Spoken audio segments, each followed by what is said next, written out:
इस खबर के प्रायोजक हैं Ruchi organics limited and ISO certified company, Sarojini Nagar, Kanpur, UP. माननीय संसदीय कार्य मंत्री जी द्वारा 2047 तक विकसित एवं आत्मनिर्भर भारत बनाने के लिए जो संकल्प रखा गया, माननीय अध्यक्ष जी, यह बहुत गंभीर विषय है और जिस तरह से चर्चा प्रारंभ हुई है, हम इस तरह से आत्मनिर्भर भारत और विकसित उत्तर प्रदेश नहीं बना सकते। आपको देखकर पूरा सदन बहुत खुश है और आपके स्वास्थ्य की सब लोग कामना करते हैं। मैं आदरणीय अध्यक्ष जी, मैं आपका और पूरे सदन का आभारी हूं। मैं काफी अरसे बाद मैं अस्वस्थ था और स्वस्थ होकर के फिर आपके बीच आया हूं और सब लोगों ने, बहुत सारे हमारे अभिभावकगण, साथीगण मिले, सब लोगों ने कहा कि सब लोग आपके लिए दुआ करते थे। मैं सबका दिल के गहराइयों से आभार व्यक्त करता हूं कि सब लोगों की दुआओं की देन है कि मैं स्वस्थ होकर के आज आपके बीच में उपस्थित हुआ। आदरणीय अध्यक्ष जी, मैं चूंकि इस विजन पे अभी जिस तरह से चर्चा जिस तरह से शुरू हो रही है, हमें तो चूंकि ये है कि हम इस पर चर्चा करके हम इसमें क्या ऐसी चीज जोड़ें जिससे कि हमारा प्रदेश विकसित प्रदेश बने। मैं तो एक उदाहरण के तौर पे कहूंगा, विजन 2047 हम लेके आए हैं, हम क्यों 20 साल इंतजार करें? विजन होना चाहिए।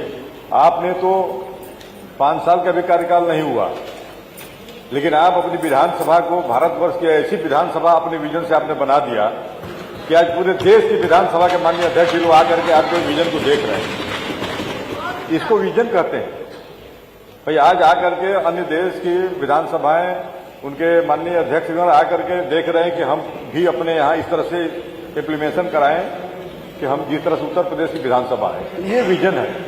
आज ये नहीं है कि हमारी सरकार में हमने ये कर दिया, आपने वो कर दिया। आज ये तो बजट पर चर्चा होती है तो इसमें हम आरोप प्रत्यारोप करते रहते हैं। आज हमें सार्थक सुझाव देना है और अगर इस तरह से, जिस तरह से अगर मान लीजिए जब मंत्रिपरिषद का गठन होता है और मंत्रिपरिषद में सभी विभाग के माननीय मंत्रीगण अपने अपने जो जिम्मेदारियों का बखूबी निर्वहन अगर करते जाएं, तो ऐसे ही उत्तर प्रदेश विकसित प्रदेश हो जाएगा। मुझे नहीं लगता कि सरकार को कहीं बजट की कमी है।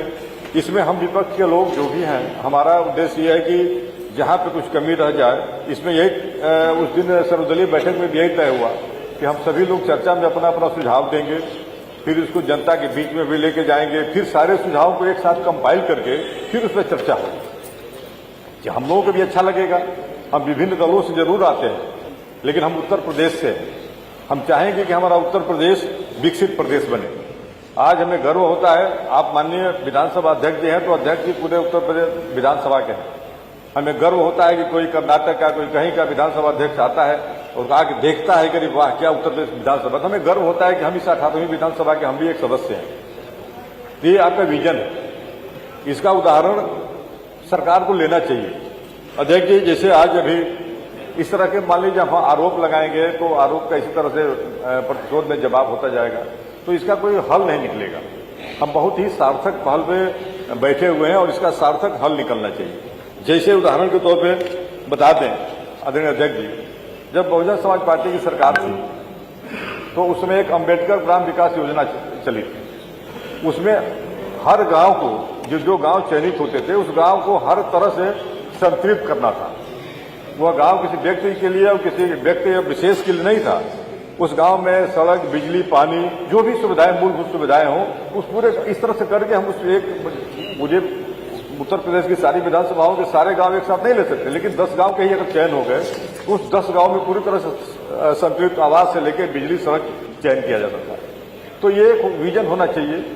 आप, हमको याद है, देखिए मैं उसमें नहीं, क्योंकि मैं आऊंगा मूल पे, जैसे हम लोग जब ये उधर से कालीदास चौराहे की तरफ से जब गोमती नगर जाते थे, तो ये 10-90 चौराहे पे परमानेंट 24 घंटा धुआं निकलता था। पूरे लखनऊ शहर का कूड़ा वहां से निकलता था और पूरा धुआं जलता रहता था। कोई भी व्यक्ति, मैंने अगर एसी गाड़ी भी उसकी हो तो भी वो अपने रुमाल निकाल के नाक बंद करता था जब जाता था उस सड़क पे। लेकिन आज देखिए वो क्या है, वो इसको विजन कहते हैं मैंने वो एक विजन है। आज सारी चीजों जो चीजें दिख रही है कि यही एक विजन का स्वरूप है, जिससे कि एक लखनऊ की पहचान बनी। हम इसमें कोई ये नहीं कर रहे हैं, जो ही व्यक्ति जो करेगा उसका नाम होगा। हम आज भाई आप उदाहरण दिए आपका, इसलिए आपका उदाहरण दिए कि सब लोग इसके साक्षी बने।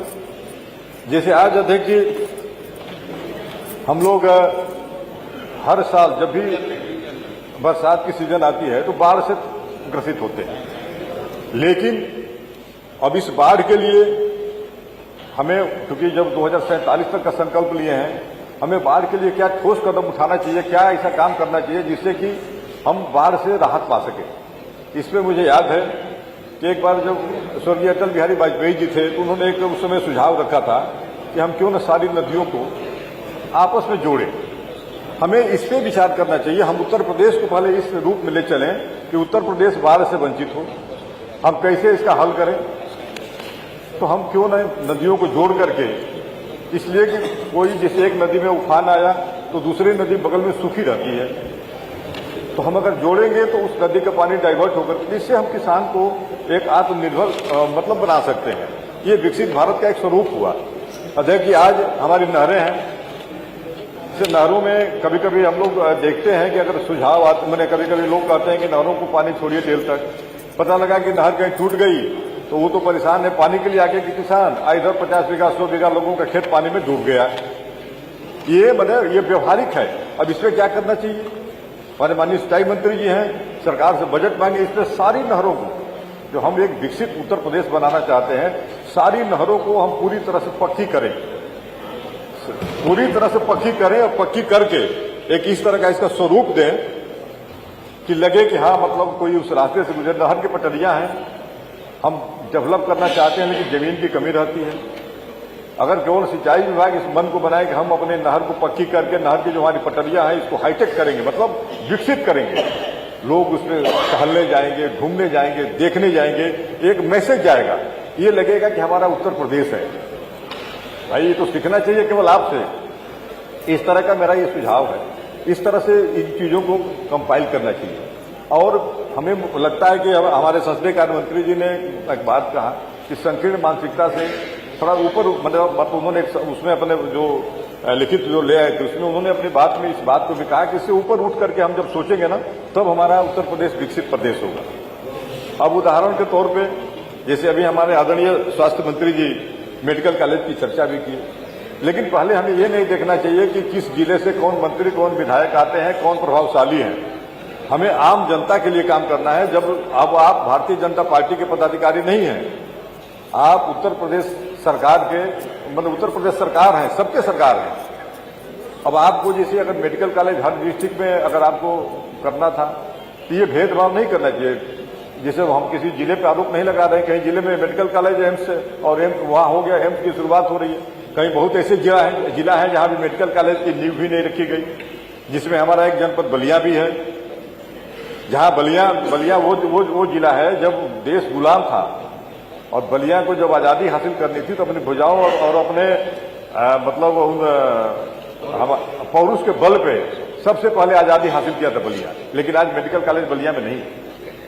तो अब शुरुआत अभी जैसे देख लीजिए, एक हम ये बात मैंने उसकी करते हैं विजन की। हमारे यहाँ जेल है, जेल के लिए कहीं जमीन एक्वायर नहीं हुई, निर्माण तो बहुत दूर की बात है, लेकिन जेल हमारी शिफ्ट कर दिया गया 70 किलोमीटर दूर। अब आज 151 का भी अगर व्यक्ति अगर जेल में जाता है वो भी 80 किलोमीटर दूर जाता है। ये सब चीजों पे हमें, ये सब चीजों से ऊपर उठ के